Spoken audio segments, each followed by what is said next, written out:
9वीं कक्षा में आते आते मैंने अपने चारों ओर ऐसे लड़कों को इकट्ठा कर लिया था जो अपने बुरे व्यवहार के लिए पूरे स्कूल में बदनाम थे। मैं उन्हीं के साथ बैठता, उन्हीं के साथ खाता और मज़े करता। मेरे जीवन में जो चीज़ें चल रही थी उसको देखकर एक दिन मेरे पिताजी ने मुझसे पूछा, क्या तुम अपने शिक्षकों के नज़रों में अच्छे हो? शायद उनको ऐसा लगा होगा कि मैं गलत संगति में हूँ और मैं जल्द ही स्कूल के अधिकारियों के साथ परेशानी में पड़ सकता हूँ। भले उस दिन मैंने उनको कहा कि सब कुछ ठीक चल रहा है, लेकिन जल्दी चीज़ें खराब से बदतर होने लगी। एक टीचर ने मेरे एक दोस्त को उसके गलत हरकत के लिए पकड़ लिया और उसके जितने भी सारे दोस्त थे और उसमें मैं भी था, वो सब शक के दायरे में आ गए। और उनमें से कुछ दोस्तों को फिर स्कूल से निकाल दिया गया, लेकिन मैं बच गया। शायद मेरे माता पिता के चेतावनियों के कारण मैं उनके साथ पूरी तरीके से शायद घुल मिल नहीं गया था, लेकिन मैंने अपने आप को बड़े खतरे में डाल दिया था। एक तरीके से चट्टान के किनारे तक पहुंचा, लेकिन शुक्र है कि गिर नहीं गया। यहूदा भी एक तरीके से हमारे साथ एक आत्मिक पिता का कार्य कर रहा है। वो हमारे चारों ओर रहने वाले खतरनाक लोगों के बारे में हमें चिता रहा है, जो अपने आप को मसीह तो बताते हैं, लेकिन अगर हम उनके साथ चलते रहेंगे तो हम भी उसी दंड का सामना करेंगे जो वो सामना करेंगे। तो इसी बात को हम आज सीखते हैं 11वें आयत से। तो आए हम आज के 11वें आयत को हम एक बार पढ़ें। मेरा जो अनुवाद है, हो सकता है कि उसमें थोड़ा बहुत बदलाव हो, लेकिन लगभग वैसा ही होगा जैसे आपके बाइबल में है। मैं उसको पढ़ूंगा।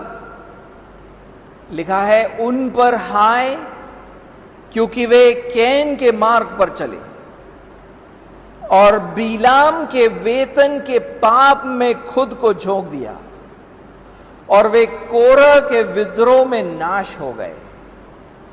फिर से कहूंगा, उन पर हाय, क्योंकि वे कैन के मार्ग पर चले और बिलाम के वेतन के पाप में खुद को झोंक दिया और वे कोरह के विद्रोह में नाश हो गए।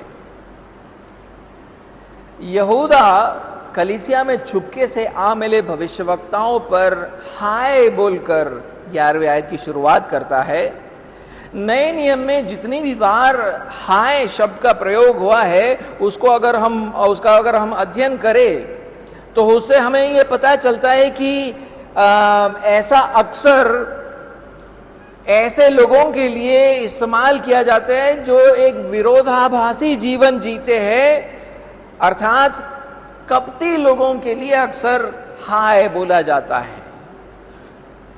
क्योंकि ऐसे लोग दूसरों के लिए भी ठोकर का कारण बनते हैं या दूसरों के लिए लालसा का कारण बनते हैं, और जिसके कारण वो परमेश्वर के न्याय का तो सामना कर ही रहे हैं, लेकिन वो साथ साथ में दूसरों को भी ले जाएंगे। ऐसे लोगों के प्रति अक्सर हाय शब्द का इस्तेमाल होता है, क्योंकि ऐसे लोग दिव्य न्याय का सामना कर रहे हैं, इसलिए लोग उन पर हाय बोलकर अपने दुख अथवा पीड़ा को व्यक्त करते हैं।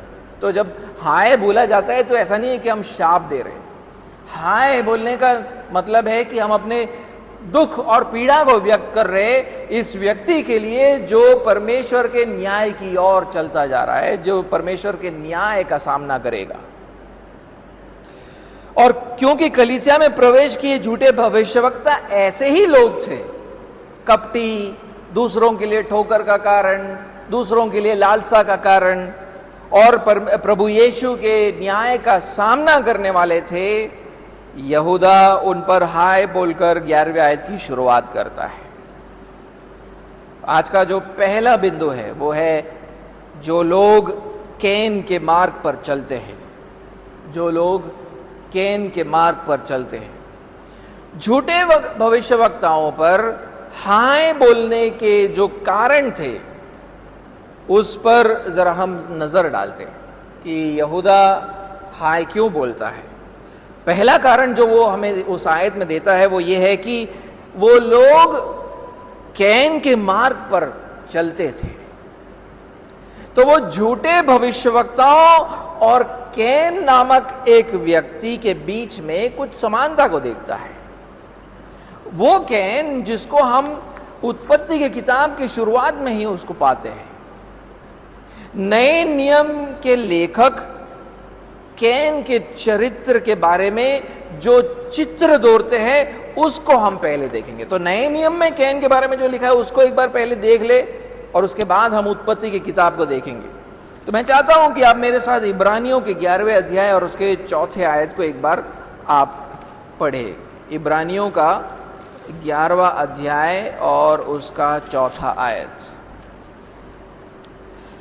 विश्वास ही से हाबिल ने कैन से ज्यादा स्वीकार योग्य बलिदान परमेश्वर के लिए चढ़ाया और उसी के द्वारा उसके धर्मी होने की गवाही भी दी गई, क्योंकि परमेश्वर ने उसकी भेंटों के विषय में गवाही दी और उसी के द्वारा वह मरने पर भी अब तक बातें करता है।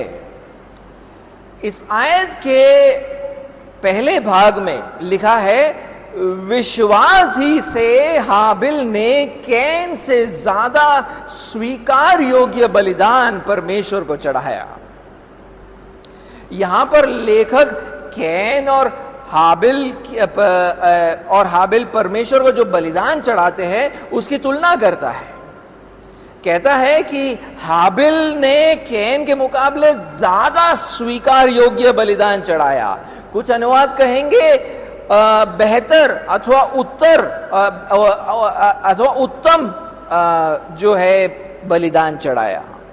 लेकिन मुझे लगता है कि यहां पर महत्वपूर्ण विषय यह है कि क्या उनका बलिदान परमेश्वर को स्वीकार योग्य है कि नहीं। इसीलिए वो स्वीकार योग्य शब्द जो है एक बेहतर शब्द है, ना कि उत्तम या बेहतर। उसीलिए अब हम एक बार उत्पत्ति की किताब में 4थे अध्याय में जाकर पढ़े कि उसके 4थे आयत के दूसरे भाग और 5वें आयत के पहले भाग में देखो क्या लिखा है। उत्पत्ति 4था अध्याय उसका 4था आयत का दूसरा भाग और 5वें आयत का पहला भाग लिखा है, तब यहोवा ने हाबिल और उसकी भेंट को ग्रहण किया, परंतु कैन और उसकी भेंट को उसने ग्रहण न किया। अब वहां पे जो ग्रहण शब्द का इस्तेमाल हुआ है उसका अगर मूल अर्थ समझे तो वो है ध्यान देना या उस पर नजर लगाना। परमेश्वर ने हाबिल के बलिदान पर ध्यान दिया और दूसरी तरफ उन्होंने कैन के बलिदान पर ध्यान ही नहीं दिया। क्यों नहीं ध्यान दिया? अब मेरे साथ वापस इब्रानियों की किताब में आए। इब्रानियों की किताब 11वें अध्याय 4थे आयत में देखो क्या लिखा है। लिखा है विश्वास ही से हाबिल ने कैन से ज्यादा स्वीकार योग्य बलिदान परमेश्वर को चढ़ाया। इसका मतलब है कि हाबिल के बलिदान के पीछे जो प्रेरणा थी वो परमेश्वर के प्रति उसका विश्वास था। विश्वास के साथ उसने उस बलिदान को चढ़ाया था। और जिस प्रकार का बलिदान लेकिन कैन ने परमेश्वर के प्रति विश्वास से बलिदान नहीं चढ़ाया था, और जिस प्रकार का बलिदान दोनों ने दिया उसमें यह दिखता है। विश्वास अथवा विश्वास की घटी उनके बलिदान में दिखता है। कैसे दिखता है तो उसके बारे में हम सीखेंगे। लेकिन कैन के बलिदान के बारे में तो वहां पर हाबिल ने लिखा है कि हाबिल ने अपने भेड़ बकरियों के पहलौटे बच्चे और उनकी चर्बी चढ़ाई, ऐसा लिखा है वहां पर। लेकिन कैन के बलिदान के बारे में ऐसा कुछ नहीं लिखा गया है।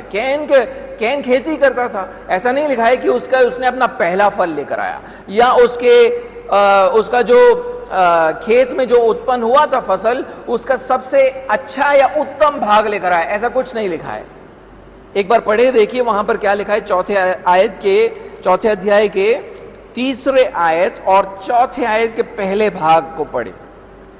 चौथा अध्याय 3 आयत से पढ़ूंगा। कुछ दिनों के पश्चात कैन यहोवा के पास भूमि की उपज में से कुछ भेंट ले आया, यानी जो उत्पन्न हुआ उसमें से कुछ उठाकर वो लेकर आ गया। फिर देखिए चौथा, और हाबिल भी अपनी भेड़ बकरियों के कई एक पहलौटे बच्चे भेंट चढ़ाने ले आया और उनकी चर्बी उसने भेंट चढ़ाई। यानी कहने का मतलब है कि पहलौटा जो सबसे पहला है और सबसे उत्तम या सबसे अच्छी जो उसका भाग था, वो उसने परमेश्वर को चढ़ाया। जब आप अपने संपत्ति के सबसे उत्तम भाग यीशु मसीह को देते हैं तो वो उसके प्रति आपके विश्वास को दर्शाता है। जब आप अपने संपत्ति के सबसे उत्तम अथवा श्रेष्ठ भाग को यीशु मसीह को चढ़ाते हैं तो वो आपके विश्वास को दर्शाता है। और दूसरे हाथ पर अगर आप सबसे उत्तम चीजें अपने लिए रख लेते हो और बाकी जो बच गया है वो यीशु को देते हो तो वो उसके प्रति आपके अविश्वास को दर्शाता है। इसलिए मसीही लोग अपने दिन के पहले ही भाग को आत्मिक अनुशासनों के लिए देते हैं। जैसे ही उठे और तैयार हुए, पहली चीज जो वो करते हैं वो है आराधना, वचन को पढ़ना, प्रार्थना करना। दिन का जो पहला भाग है, जब वो सबसे जगे हुए हैं, सबसे उनमें ऊर्जा है, शक्ति है, वो तैयार है, तो वो परमेश्वर को चढ़ाते हैं। अथवा अपने पहले दिन को, यानी हफ्ते का जो पहला दिन होता है, वो आराधना के लिए अलग करते हैं। तो उसीलिए वो इतवार का दिन, एक पूरा दिन जो है अलग, जो हफ्ते का जो पहला दिन है उसको वो परमेश्वर की आराधना के लिए अलग करते हैं। वो अपने जीवन का जो सबसे उत्तम भाग है वो यीशु को समर्पित करते हैं। दिन में अगर वो ऐसा नहीं सोचते कि दिन में अगर कोई समय बच गया तो मैं अपने आत्मिक अनुशासनों को कर लूंगा, कि भैया पहले काम खत्म कर लूं या पढ़ाई कर लूं, उसके बाद अगर बाकी का कुछ समय बच गया तो मैं वचन पढ़ लूंगा, आराधना कर लूंगा, प्रार्थना कर लूंगा। ऐसा नहीं सोचते मसीही लोग। ऐसा भी नहीं सोचते कि अगर कोई फ्री टाइम मिला तो मैं कलीसिया चला जाऊंगा, पहले ऑफिस के टारगेट खत्म कर लो या फिर जो एग्जाम्स है उसको पहले मैं खत्म कर लूं, उसके बाद मैं कलीसिया आराम से जाता रहूंगा। ऐसा भी मसीही लोग नहीं सोचते हैं। वो ये भी नहीं कहते कि रिटायर हो जाने के बाद मैं परमेश्वर के बातों पर ध्यान लगाऊंगा। नहीं, अपने जीवन के सबसे श्रेष्ठ दिनों को वो परमेश्वर प्रभु यीशु मसीह के लिए देते हैं। अपने जवानी के दिनों को वो प्रभु यीशु मसीह को देते हैं। अपना पहला और सबसे श्रेष्ठ प्रभु यीशु मसीह को देते हैं। अब हम इब्रानियों के 11वें अध्याय 4थे आयत में वापस आएंगे। देखिए वहां पर क्या लिखा है, और उसी के द्वारा, तो आगे ऐसे लिखा है, और उसी के द्वारा यानी किसके द्वारा? विश्वास के द्वारा। विश्वास के द्वारा उसके धर्मी होने की गवाही भी दी गई, क्योंकि परमेश्वर ने उसकी भेंटों के विषय में गवाही दी। जब परमेश्वर ने हाबिल के विश्वास को देखा तब परमेश्वर ने यह गवाही दी कि वो एक धर्मी व्यक्ति है। और परमेश्वर ने उसके विश्वास को कहां देखा? परमेश्वर ने उसके विश्वास को उसके बलिदान में देखा। हाबिल ने परमेश्वर को सबसे पहला और सबसे श्रेष्ठ बलिदान चढ़ाया था, और उस बलिदान के द्वारा परमेश्वर ने उसके विश्वास को देखा कि ये विश्वासी है, वो अपना सबसे पहली चीजें, सबसे श्रेष्ठ सी चीजें वो मेरे लिए लेकर आया है।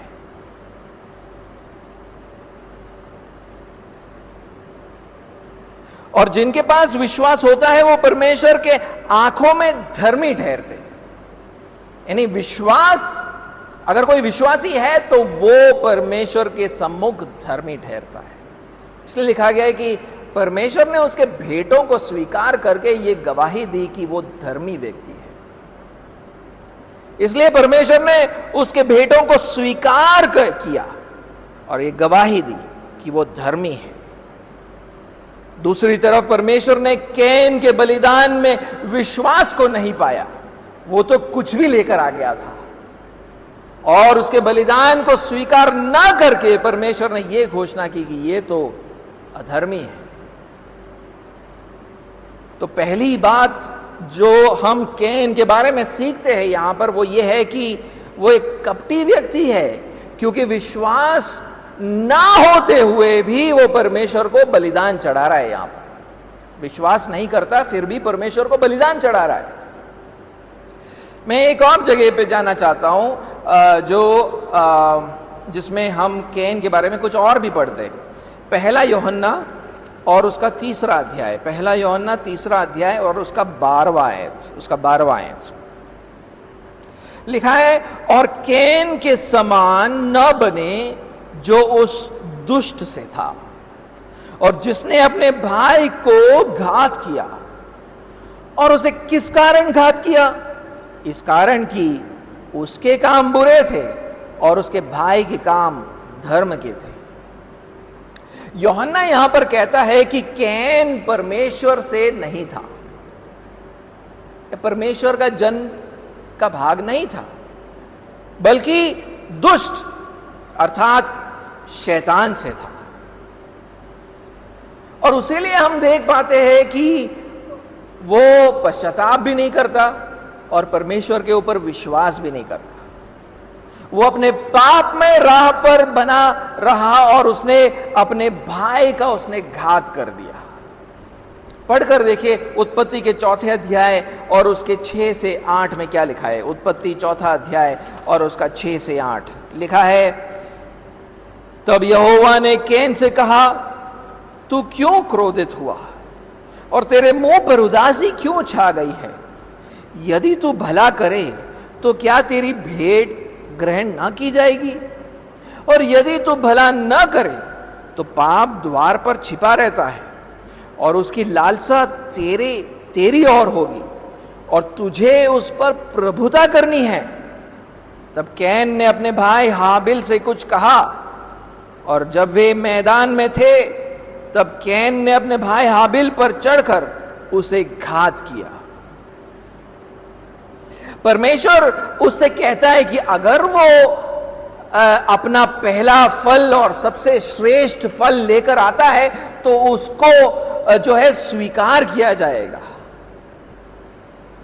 लेकिन उसके बदले वो अगर परमेश्वर को अपना सबसे पहला और सबसे श्रेष्ठ फल ना दे तो फिर से पाप के अधीन हो जाएगा। ऐसा परमेश्वर उससे कहता है। वो कहता है, परमेश्वर उससे कह रहा है पश्चाताप कर, तू सही प्रकार का बलिदान चढ़ा, विश्वास से पूर्ण बलिदान चढ़ा तो तेरा बलिदान स्वीकार होगा। अगर नहीं करेगा तो ऐसा तो फिर से पाप जो है तुझ पर हावी होगा और तू पाप के अधीन हो जाएगा। लेकिन कैन ने कोई पश्चाताप नहीं देखते हम, बल्कि वो अपने भाई के प्रति इतना ढा से भर गया कि उसने उसका घात कर दिया। परमेश्वर पर विश्वास के अभाव के कारण वो पाप के राह पर चलता गया। यानी अगर किसी व्यक्ति में विश्वास नहीं है, अर्थात वो पश्चाताप नहीं करता, परमेश्वर पर विश्वास नहीं करता, तो वो क्या करेगा? वो पाप के राह पर आगे आगे आगे करके बढ़ता ही जाएगा। उसके लिए कोई रोक नहीं है, वो आगे आगे बढ़ता ही जाएगा, पाप के राह पर चलता ही जाएगा। तो यहां पे यहूदा जब कहता है झूठे भविष्यवक्ताओं के बारे में कि वो कैन के मार्ग पर चलते हैं, तो वो ये कहना चाहते हैं कि वो भी प्रभु यीशु पर सच में विश्वास नहीं करते हैं, कैन के जैसे ही ढोंगी है, कपटी है, दिखावा कर रहे हैं। और जब उनके व्यभिचार का विरोध हम करते हैं तब वो पश्चाताप भी नहीं करते हैं, बल्कि ये दावा करते हैं कि उन्होंने प्रभु यीशु से स्वप्न पाया है ताकि उसके द्वारा वो अपने पापमय जीवन को जारी रखे, अर्थात वो अपने समलैंगिकता में बने रहे, व्यभिचार का जीवन जीते रहे, वो अपने पापमय राह पर चलते रहते हैं। तो झूठे भविष्यवक्ता कैन की समान है, प्रभु यीशु मसीह पर विश्वास नहीं करते हैं और फिर भी एक ढोंग रचते हैं, और ढोंग इसलिए रचते हैं ताकि वो अपने पापमय जीवन में बढ़ते रहे।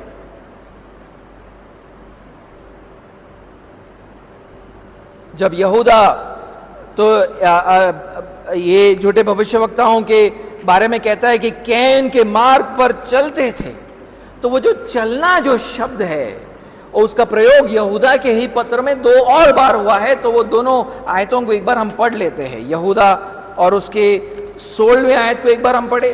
यहूदा 16वां आयत, ये तो असंतुष्ट, कुड़कुड़ाने वाले और अपनी अभिलाषाओं के अनुसार चलने वाले, वो शब्द वहां पर चलने वाले करके लिखा हुआ है, और वो अपनी अभिलाषाओं के अनुसार चलने वाले हैं और अपने मुंह से घमंड की बातें बोलते हैं, और वे लाभ के लिए मुंह देखी बढ़ाई किया करते हैं। झूठे भविष्यवक्ता अपने अभिलाषाओं के अनुसार चलते हैं। यहां पर उसका इशारा शायद उनकी समलैंगिकता की ओर है, उनके पापमय जीवन की ओर है।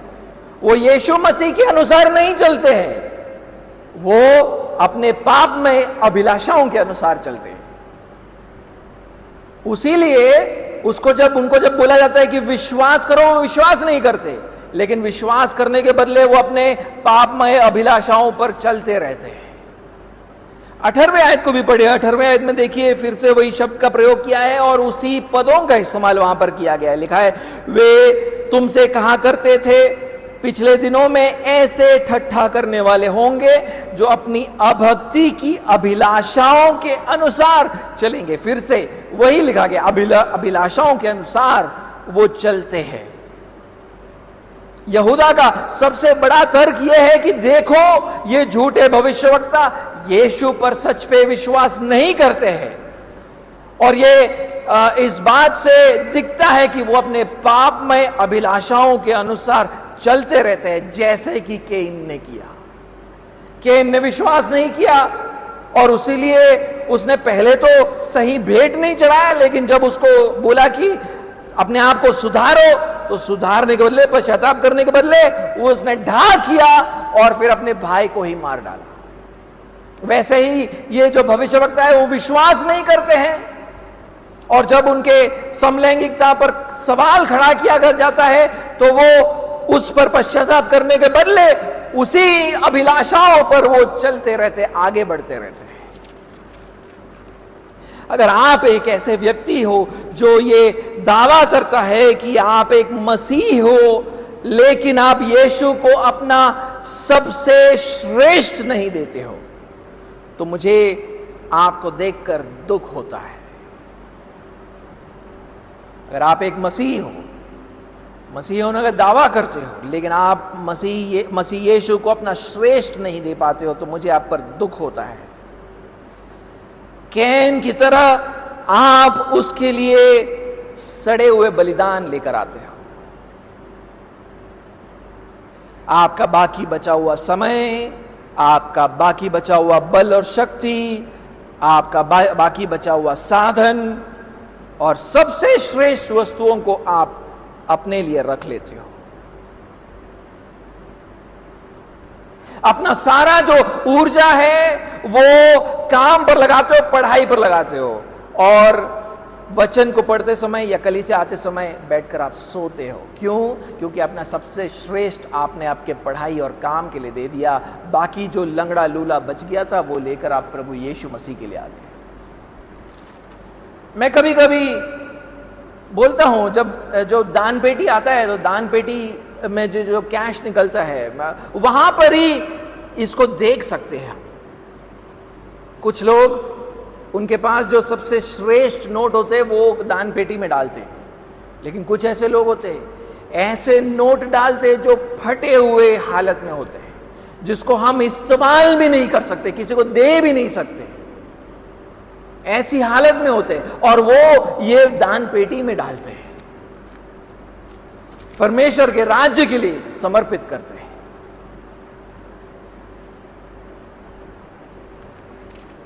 लेकिन यीशु आपके बलिदान की ओर ध्यान नहीं देता है, क्योंकि आपका बलिदान यह दर्शाता है कि उसके प्रति आपका कोई विश्वास नहीं है। और जब आपको सुधारा जाता है तो आप पश्चाताप नहीं करते, आप सही जो है वो नहीं करते, आप अपने पुराने राहों पर ही चलते रहते हो, क्योंकि आप यीशु के प्रति समर्पित नहीं हो, बल्कि आप अपने पापमय जीवन के प्रति समर्पित हो। यहूदा कहता है कि हमें ऐसे लोगों से बचना चाहिए। वो यीशु मसीह पर विश्वास होने का दावा करते हैं, लेकिन देखो वो क्या भेंट चढ़ा रहे हैं प्रभु यीशु को, बाकी बचा हुआ चढ़ा रहे हैं। यहां पर आप उनको सुधारते हो तो आप उनके जीवन में क्या देखते हो? क्या वो अपने पुराने ही तरीके से चलते रहते हैं? ऐसे लोगों से बचने की जरूरत है, क्योंकि वो जल्द ही यीशु के न्याय का सामना करेंगे। आपको उनके जीवन शैली से प्रभावित नहीं होना चाहिए। दूसरा, आज का दूसरा बिंदु, जिन्होंने बिलाम के पाप के वेतन में खुद को झोंक दिया, जिन्होंने बिलाम के पाप के वेतन में खुद को झोंक दिया है। झूठे भविष्यवक्ताओं पर हाय बोलने का यहूदा का जो दूसरा कारण था वो ये था कि उन्होंने बिलाम के पाप के वेतन में खुद को झोंक दिया था। दूसरे शब्दों में बोलो तो उन्होंने बिलाम के पाप के वेतन पाने के लिए अपने आप को पूरी तरीके से समर्पित कर दिया था। तो यहां पर यहूदा झूठे भविष्यवक्ताओं और बिलाम नामक भविष्यवक्ता के बीच में कुछ समानता को देख रहा है। वो बिलाम जिसको हम पुराने नियम के गिनतियों की किताब और उसके 22वें अध्याय से लेकर 24वें अध्याय में हम उसको पाते हैं। उसकी कहानी क्या है बिलाम का? संक्षिप्त में कुछ बातों को मैं आपके सामने रखना चाहूंगा। जब इज़राइल के लोग कानान देश के पास पहुंचे और यरदन नदी के इस पार मोआब के अराबा में जब उन्होंने डेरा डाला, तब मोआब के राजा बालाक ने भविष्यवक्ता बिलाम को बुलाया ताकि वो आकर इज़राइल के लोगों को शाप दे। उसने भविष्यवक्ता बिलाम के पास अपने संदेशक भेजे और उनके द्वारा उसके लिए दक्षिणा भी भेजा। एक बार हम उसको पढ़े, गिनतियों का 22वां अध्याय, गिनतियों का 22वां अध्याय और उसका 6 और 7 एक बार पढ़े। गिनती 22, 6 और 7। इसलिए आ और उन लोगों को मेरे निमित्त शाप दे। तो ये संदेश जो है बालाक ने भविष्यवक्ता बिलाम को भेजा था। इसलिए आ और उन लोगों को मेरे निमित्त शाप दे, क्योंकि वे मुझसे अधिक बलवंत है।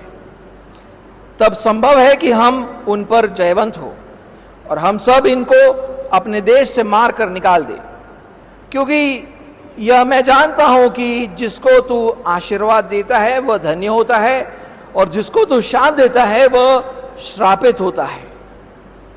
तब मोआबी, अच्छा ठीक है, तब मोआबी और मिद्यानी पुरनिये भावी कहने की दक्षिणा लेकर चले और बिलाम के पास पहुंचकर बालाक की बातें कह सुनाई। लेकिन परमेश्वर ने बिलाम को उनके साथ जाने से मना कर दिया, क्योंकि इज़राइल के लोगों को परमेश्वर ने आशीषित किया था। तो जिनको परमेश्वर ने आशीषित किया है उनको भविष्यवक्ता शापित नहीं कर सकता है। लेकिन बालाक राजा ने और अधिक पैसे भेजे, उसको और अधिक पैसे देकर बिलाम को प्रलोभित करने का प्रयास किया। 22वां अध्याय उसके 15 से 18 पढ़े। 22वां अध्याय 12 से 18। इस पर बालाक ने फिर और हाकिम भेजे जो पहलों से प्रतिष्ठित और गिनती में भी अधिक थे। उन्होंने बिलाम के पास आकर कहा, सिपोर का पुत्र बालाक यूं कहता है, मेरे पास आने से किसी कारण मना मत कर, क्योंकि मैं निश्चय तेरी बड़ी प्रतिष्ठा करूंगा। कहने का मतलब है मैं तुझे और पैसे दूंगा, और जो कुछ तू मुझसे कहे वही मैं करूंगा। इसलिए आ और उन लोगों को मेरे निमित्त शाप दे। बिलाम ने बालाक के कर्मचारियों को उत्तर दिया, चाहे बालाक अपने घर को सोने चांदी से भरकर मुझे दे दे, तो भी मैं अपने परमेश्वर यहोवा की आज्ञा को पलट नहीं सकता कि उसे घटाकर या बढ़ाकर मानो। बालाक बिलाम को पैसे दे रहा था ताकि परमेश्वर ने जो आज्ञा नहीं दी थी वो उसके मुंह से बुलवाए। 24वें अध्याय 13वें आयत में देखिए क्या लिखा है। 24वां अध्याय 13वां आयत, कि चाहे बालाक अपने घर को सोने चांदी से भर कर मुझे दे दे, यानी फिर से वो बोल रहा है, चाहे बालाक अपने घर को सोने चांदी से भर कर मुझे दे, तो भी मैं यहोवा की आज्ञा तोड़कर अपने मन से ना तो भला कर सकता हूं और ना बुरा। जो कुछ यहोवा कहेगा वही मैं कहूंगा। जो कुछ यहोवा कहेगा मैं वही कहूंगा। देखिए, एक भविष्यवक्ता को उसके काम के लिए दक्षिणा देना शायद एक साधारण बात थी, लेकिन वो वेतन पाप ठहरता है जब भविष्यवक्ता वो कहता है जो परमेश्वर ने उससे नहीं कहा है। यानी भविष्यवक्ता शायद अपने काम के लिए वेतन पा सकता है, लेकिन अगर वो ऐसी बातों को कहता है जो परमेश्वर ने नहीं कहा है, तो वो जो वेतन वो पाता है वो पाप हो जाता है। भविष्यवक्ता का काम क्या है कि वो वही कहे जो यहोवा ने उससे कहा है कहने। लेकिन आखिर में बिलाम ने वही कहा जो यहोवा ने नहीं कहा था। भले उसने इज़राइल के लोगों को सीधे सीधे शाप नहीं दिया, लेकिन उसने बालाक को सिखाया कि कैसे इज़राइल को ललचाना है ताकि परमेश्वर खुद इज़राइल का नाश कर दे। उसने बालाक को कहा कि मोआब के स्त्रियों को कहो कि वो इज़राइल के पुरुषों को उनके यज्ञ में भाग लेने के लिए न्योता दे। क्यों? क्योंकि उनके यज्ञ का एक भाग यह था कि जब इकट्ठे हुए लोग एक दूसरे के साथ यौन संबंध करते थे, उनका यज्ञ में यह होता था। और जब इज़राइल के पुरुष इस विधर्मी उपासना में भाग लेकर व्यभिचार करेंगे, परमेश्वर खुद इज़राइल के देश का नाश कर देगा। तो यह था बिलाम का सम्मति बालाक के लिए। उसने आखिर में वही कह दिया जो परमेश्वर ने नहीं कहा था। और जब बिलाम लौट गया तब यही सब बातें होती है वहां पर। आप पढ़कर देखिए 24वें अध्याय उसके 25वें आयत से लेकर 25वें अध्याय के 30वें आयत तक पढ़े। 24 का 25 और 25 के 3 तक हम पढ़ेंगे।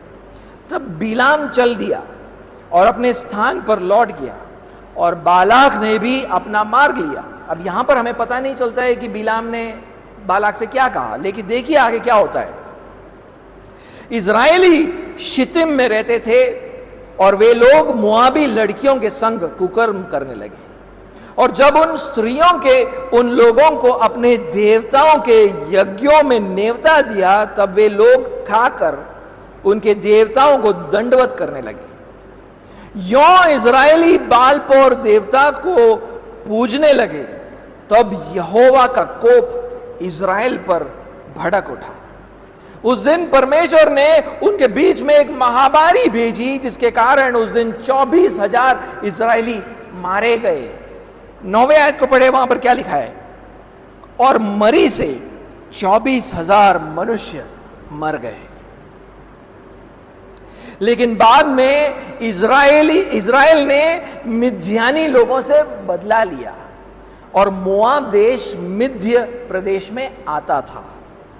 और तब इजराइल के सेना के अधिकारियों ने क्या किया? मोआब के स्त्रियों को जीवित छोड़ दिया। तब मूसा उनसे क्रोधित होता है और उनसे कहता है कि उन्हें इन स्त्रियों को मार देना चाहिए, क्योंकि इन्हीं स्त्रियों ने इजराइल के पुरुषों को प्रलोभित किया था। बिलाम भविष्यवक्ता के सम्मति के अनुसार वहां पर ऐसा लिखा है। आप आगे पढ़े 31वें अध्याय और उसके 15 और 16 को पढ़े।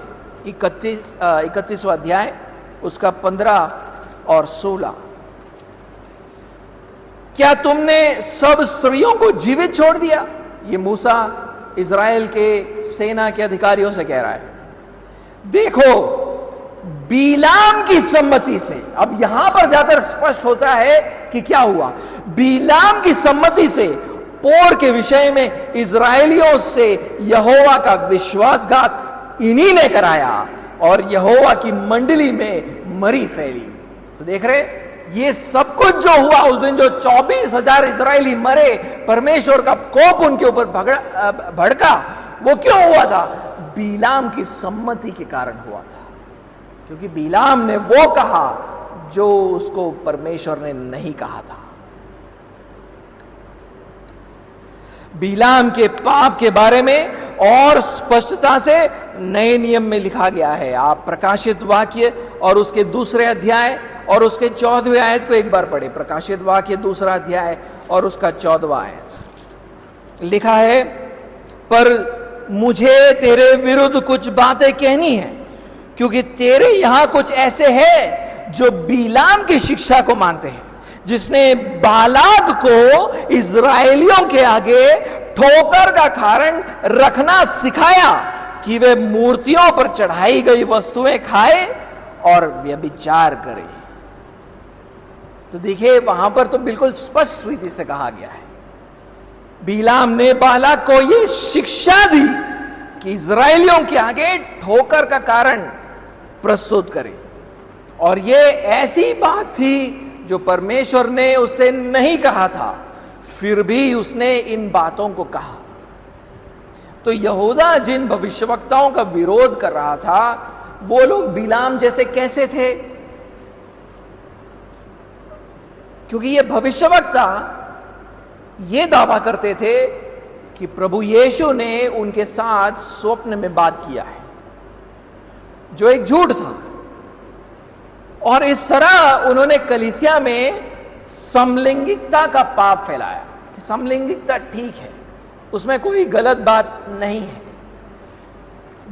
ये झूठे भविष्यवक्ताओं ने वही किया जो बिलाम ने किया था। जो प्रभु यीशु ने नहीं बोला था, वो उन्होंने ये बोलकर बोला कि प्रभु यीशु ने हमसे कहा है ऐसा। इसी बात को हम 8वें आयत में देखते हैं। यहूदा देखिए क्या लिखता है झूठे भविष्यवक्ताओं के बारे में। वो कहता है कि वे स्वप्नदर्शी शरीर को अशुद्ध करते हैं, यानी स्वप्न पाकर ये कहकर कि प्रभु यीशु ने स्वप्न के द्वारा हमसे बात किया है, वो व्यभिचार को प्रोत्साहित करते थे लोगों के बीच में। और इस तरह ये लोग कलीसिया के दूसरे लोगों के लिए ठोकर का कारण बन गए। और ये सब कुछ वो किस लिए कर रहे थे? अपने निजी फायदे के लिए, क्योंकि वो खुद समलैंगिक थे, वो खुद ये पापमय जीवन जीना चाहते थे। उसीलिए उन्होंने वो सिखाया जो प्रभु यीशु ने नहीं सिखाया था उसे। इसीलिए यहूदा इन झूठे भविष्यवक्ताओं के बारे में कहता है कि उन्होंने बिलाम के पाप के वेतन में खुद को झोंक दिया है। अपने फायदे के लिए वो ऐसा कुछ कह देते हैं जो प्रभु ने कहा नहीं है। इस तरह उन्होंने बिलाम का वेतन पाया जो पाप था। बिलाम के वेतन का पाप यह था कि परमेश्वर ने जो नहीं कहा था उनसे, वो कहकर उन्होंने खुद के लिए कमाई किया। इसी तरह इन भविष्यवक्ताओं ने भी वो कहा जो प्रभु यीशु ने उनसे नहीं कहा था, और वो ये अपनी निजी फायदे के लिए कर रहे थे। वो खुद एक समलैंगिक जीवन जी रहे थे और इस तरह वो दूसरों के लिए भी ठोकर का कारण बन गए।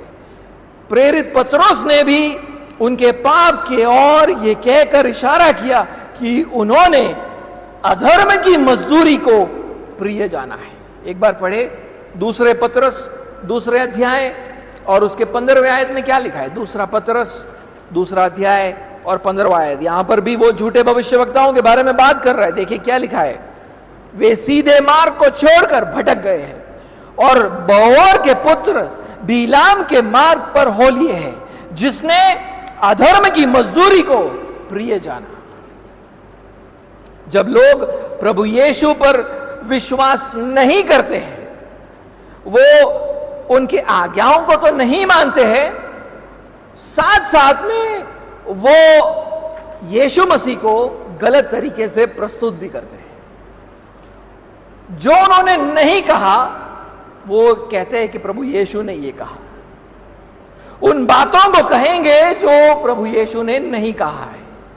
और ऐसे छल करने वालों से बचने का सबसे अच्छा तरीका यह है कि हम ऐसे लोगों के शब्दों की तुलना बाइबल के शब्दों से करें।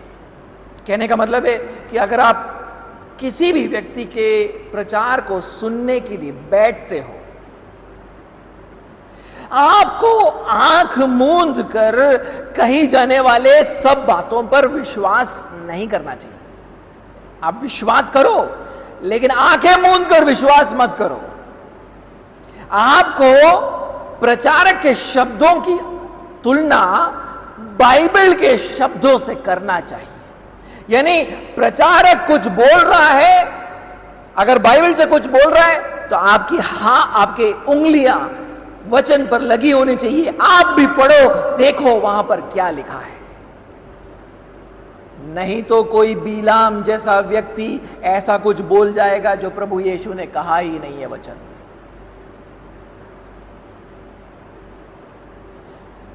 अगर कोई आपके मन में अगर कोई शंका उत्पन्न हो किसी बात पर, तो आपको प्रचारक से स्पष्टता मांगना चाहिए। आपको सभा के बाद दूसरे लोगों से प्रचार के बारे में चर्चा करना चाहिए, ताकि आप उनसे सीखें कि क्या ये सही था और हमने क्या सीखा आज, और नहीं ये वचन में है या ये वचन में नहीं था। आपको एक दूसरे के साथ मिलकर वह प्रचार का डिस्कशन करना चाहिए। हमारा स्मॉल ग्रुप एक अच्छा मौका है जब हम इतवार को प्रचार के बातों को पर फिर से मनन कर सके। लेकिन आपको ऐसे छल से बचने के लिए खुद निरंतर और गहरे अध्ययन को करना होगा बाइबल का, नहीं तो आप ऐसे छल में फंस जाओगे। जब कोई गलत प्रचार या शिक्षा होता है, तब आपको प्रचारक अथवा उपदेशक को वो गलती बताकर देना चाहिए। गलती किसी से भी हो सकती है, आप उनको गलती बताकर दीजिए। अगर वो व्यक्ति पश्चाताप करता है, अपने आप को सुधारता है, तो बहुत अच्छी बात है। लेकिन अगर वो पश्चाताप नहीं करता, उसी गलत बात का प्रचार करता जाता है, तो ये दुख की बात है, क्योंकि पूरा जीवन भर वो प्रचार करता रहेगा, लेकिन आखिर में वो प्रभु यीशु मसीह के न्याय का सामना करेगा।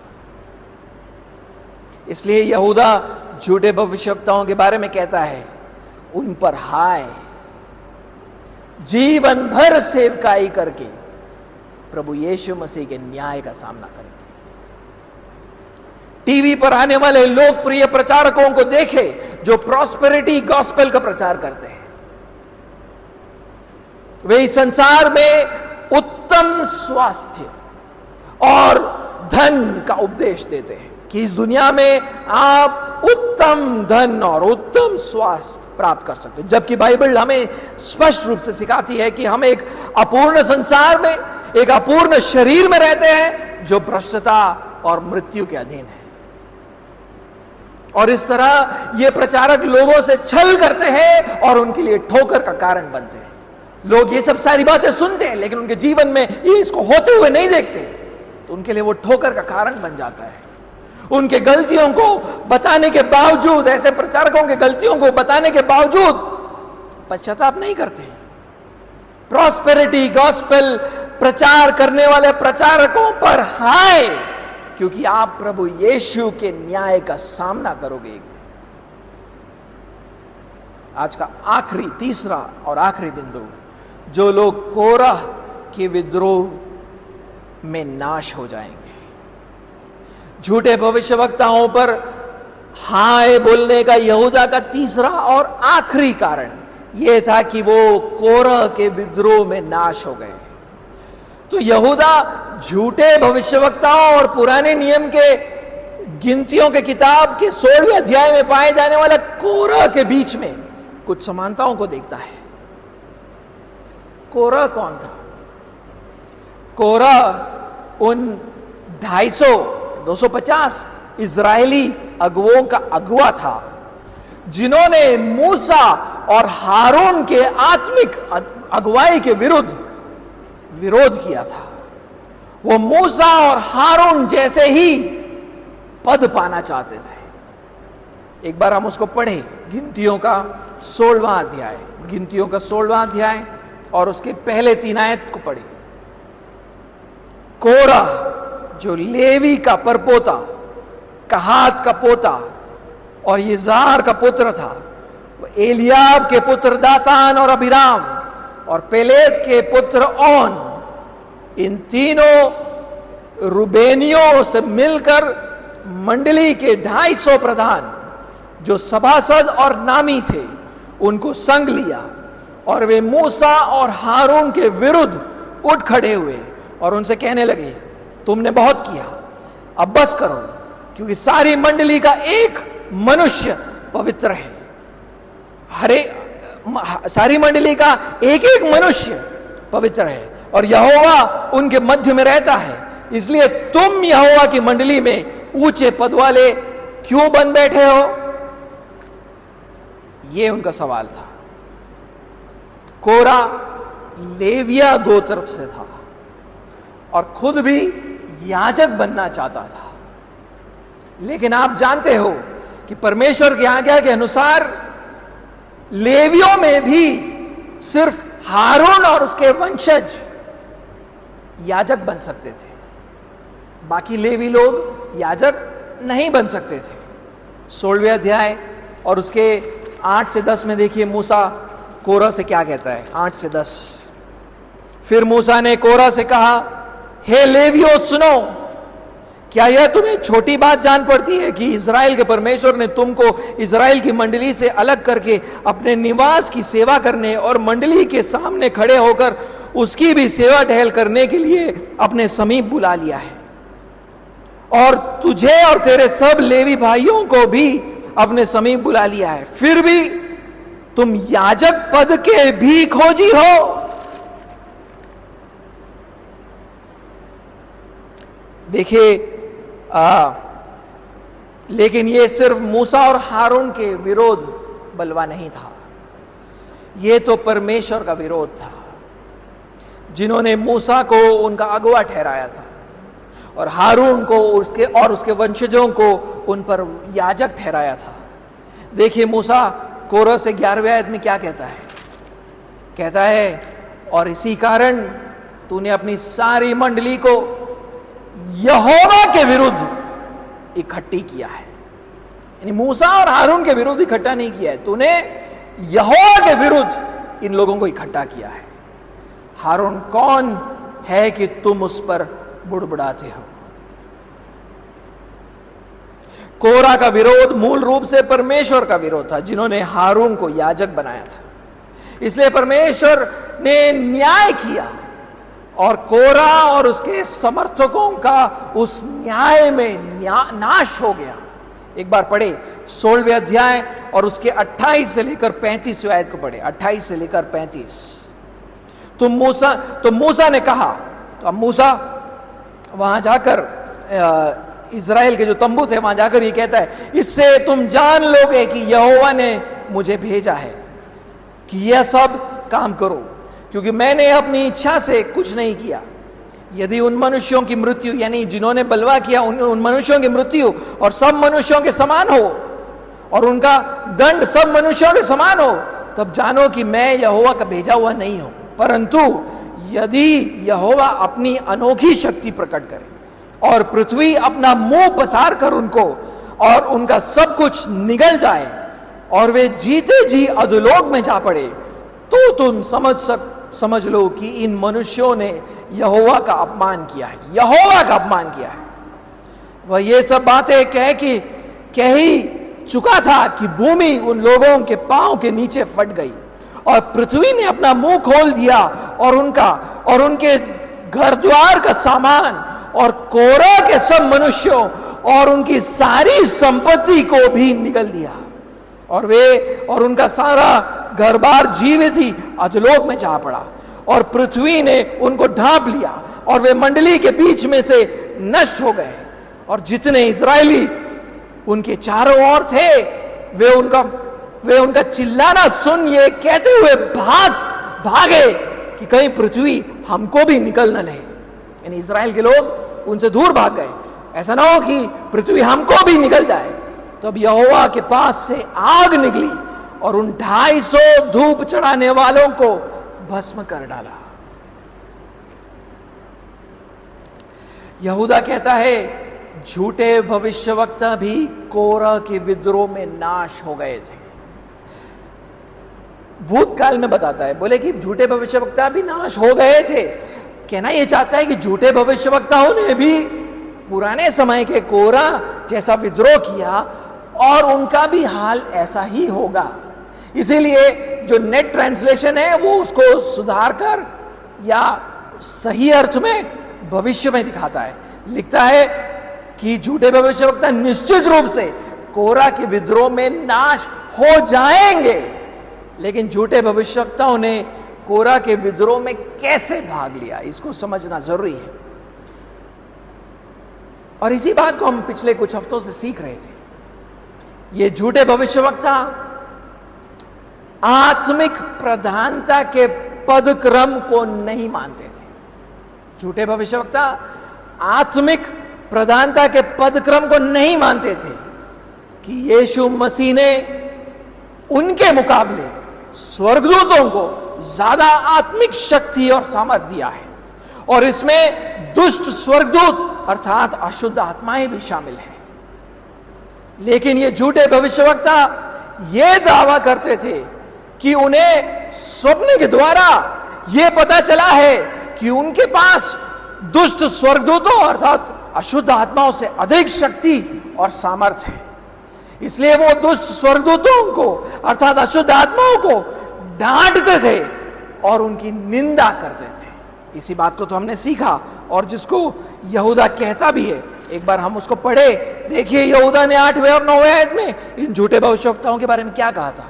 उसी रीति से ये स्वप्नदर्शी भी अपने अपने शरीर को अशुद्ध करते और प्रभुता को तुच्छ जानते हैं और ऊंचे पद वालों को बुरा भला कहते हैं। परंतु प्रधान स्वर्गदूत मिकाएल ने जब शैतान से मूसा के शव के विषय में वाद विवाद किया तो उसको बुरा भला कह के दोष लगाने का साहस न किया, पर यह कहा प्रभु तुझे डांटे। और कोरह के विरोध के तरह इनका विरोध भी मूल रूप से स्वर्गदूत के विरुद्ध नहीं था, बल्कि प्रभु यीशु के विरुद्ध है, जिन्होंने स्वर्गदूतों को ऐसा आत्मिक शक्ति और सामर्थ्य प्रदान किया है।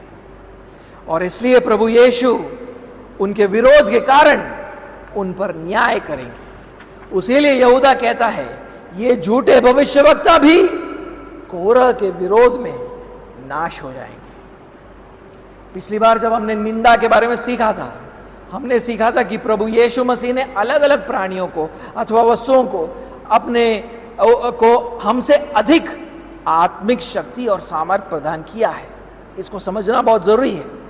जैसे कि उसके वचन, उसके स्वर्गदूतों को, कलीसिया के अगुओं को उन्होंने नियुक्त किया है। लेकिन जिनके पास यीशु मसीह पर विश्वास नहीं है, वो उनके आज्ञाओं को नहीं मानते।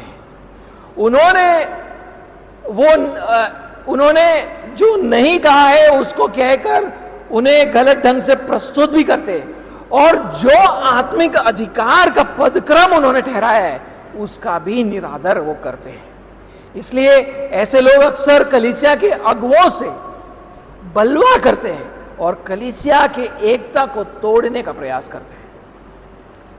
हमें समझने की जरूरत है कि प्रभु यीशु मसीह ने कलीसिया के अगुओं को ठहराया है ताकि वो कलीसिया को बांधने के लिए आत्मिक शक्ति और कलीसिया को बांधने के लिए उनको आत्मिक शक्ति और सामर्थ्य प्रदान किया। इसको आप एफेसियों के 4 अध्याय 11वें और 12वें आयत में पढ़ सकते हो।